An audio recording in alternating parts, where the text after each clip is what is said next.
Vamos a compartir la palabra y le voy a pedir por favor que me acompañe a Hebreos capítulo 4.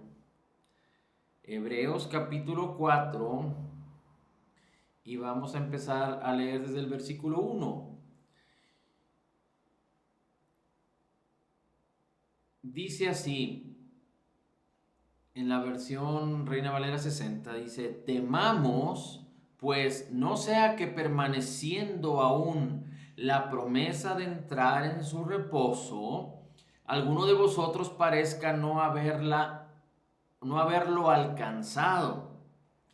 Dice, porque también a nosotros se nos ha anunciado la buena nueva como a ellos, pero dice, no les aprovechó a ellos el oír la palabra por no ir acompañada de fe en los que la oyeron.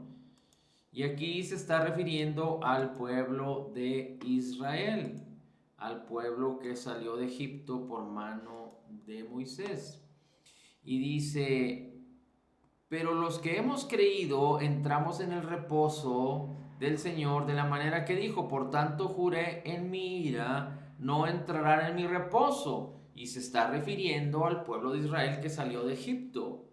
Dice, aunque las obras suyas estaban acabadas desde la fundación del mundo, está hablando de Dios. Las obras de Dios estaban acabadas desde la fundación del mundo. Porque en cierto lugar dijo así del séptimo día. Y Dios reposó de todas sus obras en el séptimo día.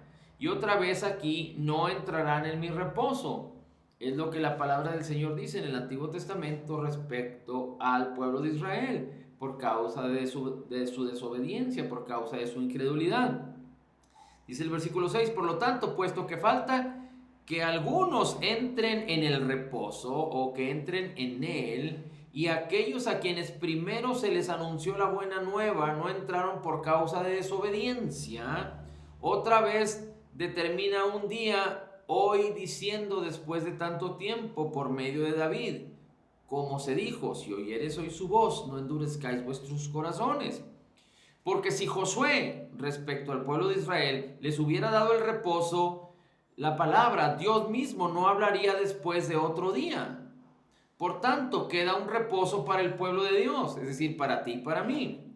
Porque el que ha entrado en su reposo también ha reposado de sus obras como Dios de las suyas. Por tanto, dice el versículo 9, queda un reposo para el pueblo de Dios. Porque el que ha entrado en su reposo, en el reposo de Dios, también ha reposado de sus obras como Dios reposó de las suyas. Recuerde, Dios hizo toda su creación. Aquí mismo dice la escritura, mire, vamos a leerlo una vez más.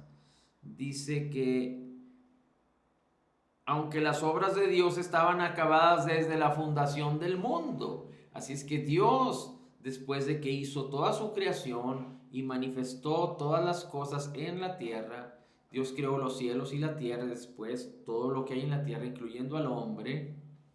Y dice la escritura que entonces en el séptimo día Dios reposó de sus obras, no por cansancio, sino porque su obra había sido completada. Dios hizo las cosas de manera perfecta, completa, terminó y entonces reposó de sus obras.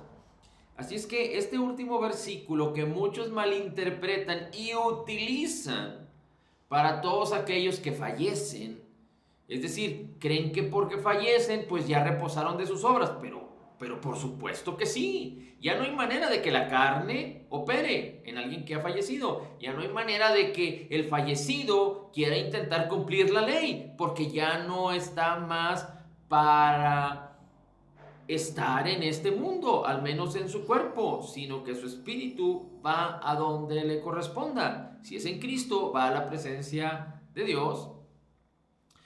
Y si es sin Cristo, va al Hades o al infierno mientras se juzgará o mientras viene el día del juicio del gran trono blanco donde se juzgarán a todos los hombres. Así es que lo importante y en donde queremos enfocarnos es en estos dos últimos versículos. Dice así, porque queda un reposo para el pueblo de Dios. El que ha entrado en su reposo también ha reposado de sus obras. El hombre, el creyente que ha entrado en el reposo del Señor, entonces ha reposado de sus obras, así como Dios reposó de las suyas. Recuerde que en el principio Dios creó todo y todo fue provisto, y cuando el hombre fue sembrado en el Edén y que Dios le dio al hombre la mujer, todo ya estaba listo, el aire necesario, el oxígeno necesario para respirar y para oxigenarse, los alimentos necesarios, el agua necesaria, todo ya había sido provisto. Lo único que el hombre tenía que hacer era señorear, gobernar, sojuzgar la tierra y vivir de lo que Dios ya había concedido en su creación, que era perfecta. Pero recuerde que entonces entra el hombre en el pecado y aparece la maldad, la iniquidad, la muerte por causa del pecado, hasta que 4000 años después de esta historia de Adán y su mujer, aparece el Señor Jesucristo. Dios se hizo carne y habitó entre nosotros, y fue en su ministerio predicando el evangelio del reino, hasta que el Señor Jesucristo fue levantado en el madero, fue a la cruz, y Él pagó por todas nuestras deudas. Él llevó todos nuestros pecados, sufrió todas nuestras dolencias, llevó todas nuestras enfermedades. El castigo para darnos paz fue sobre Él. Y Él dijo: consumado es, terminado está, completo está, completó su obra. Es decir, el juicio de Dios que vino para que fuera pagado todo lo que tiene que ver con nuestras deudas ante Dios, Cristo las pagó en el Calvario. Así es que el juicio de Dios se satisfizo en el cordero inmolado, en la ofrenda que fue presentada. Y cuando hubo acabado, entonces Jesús dijo: consumado es. Las infracciones de la ley fueron pagadas en ese momento en el Calvario. Y Jesús llevó a término la ley, de tal manera que la ley ya no es más afrenta para todo aquel que cree. Y entonces Jesús entregó su vida y estuvo en el corazón de la tierra, dice la Escritura, 3 días y 3 noches, y después resucitó. Y resucitó como garantía de nuestra justificación, para que todo aquel que cree no se pierda, mas tenga vida eterna. Bien. Pero lo importante de esto es que Dios lo hizo todo desde el principio por gracia. Y después Dios estuvo obrando y operando en aquellos que escucharon su voz, en aquellos que creyeron en Él por gracia. Y después Cristo, la gracia y la verdad de Dios, vinieron y se manifestaron. Y Cristo resucitó para que nosotros podamos vivir por gracia. Y el reposo tiene que ver, o más bien la gracia tiene que ver con entrar en el reposo de Dios. La gracia tiene que ver con descansar de nuestras obras. La gracia tiene que ver con confiar en Dios.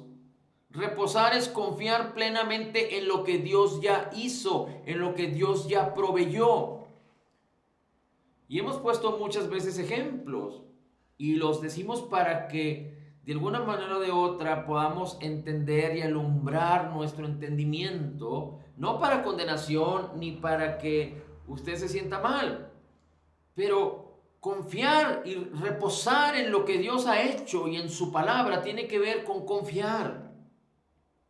Y por ejemplo, cuando alguien se enferma y aprende a confiar en el Señor, reposa en lo que Cristo ya hizo, porque Él llevó nuestras enfermedades y sufrió nuestros dolores. Y confía en el Señor.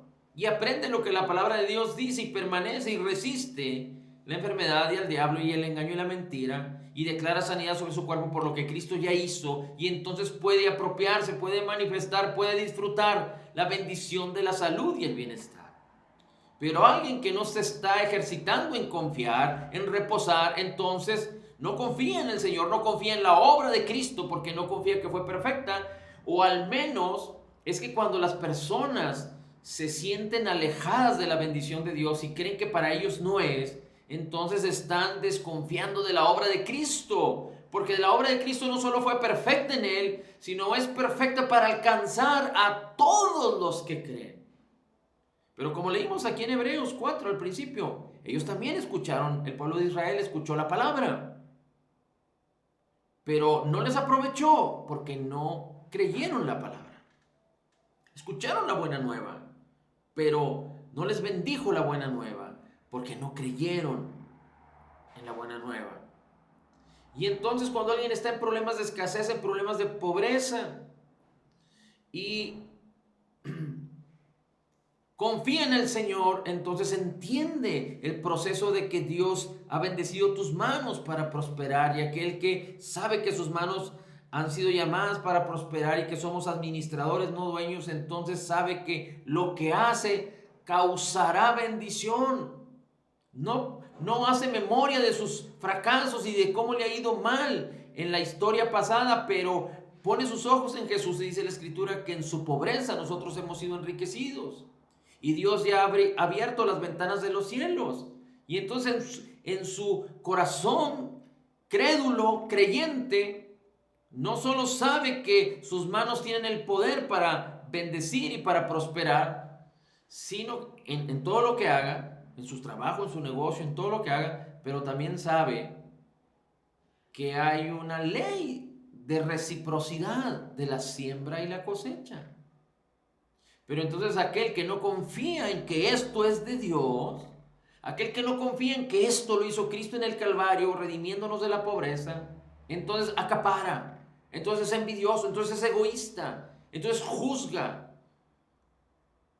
Y aunque en su corazón, muy profundamente en su corazón quiere dar a Dios, pero ve primero a los hombres que a Dios. Pero a Dios no le puedes dar de manera física, no le puedes dar monedas, no le puedes hacer transferencias, no le puedes dar dinero. Pero tienes que escuchar la voz de Dios para saber dónde tienes que sembrar. Porque Dios nos bendijo de tal forma que Él quiere que estemos satisfechos en todas las cosas, pero también que no solo eso, sino que su gracia abunde en nosotros para que hagamos buenas obras. Y muchos acaparan. Y acaparando, no pueden multiplicar y no tienen un corazón generoso. Otros que creen en la venganza, que creen en el no perdonar, que creen en la contienda y en el pleito, cuando Cristo nos redimió de todas estas cosas. Cristo nos redimió del poder del mal. Cristo nos redimió de la autoridad y el poder del diablo. Pero dice la Escritura, el diablo fue expuesto, fue avergonzado públicamente, fue derrotado públicamente por Cristo en el Calvario. Pero dice la Escritura que aquel que está en contiendas y celos establece toda obra perversa. Así es que los que confían en el Señor mantienen la paz, aman aún a sus enemigos. Pero aquellos que descalifican, aquellos que juzgan, aquellos que menosprecian, aquellos que están en enemistad y en contienda, no han entendido la promesa, la obra terminada de Jesús, y entonces no están en el reposo. Están haciendo sus obras.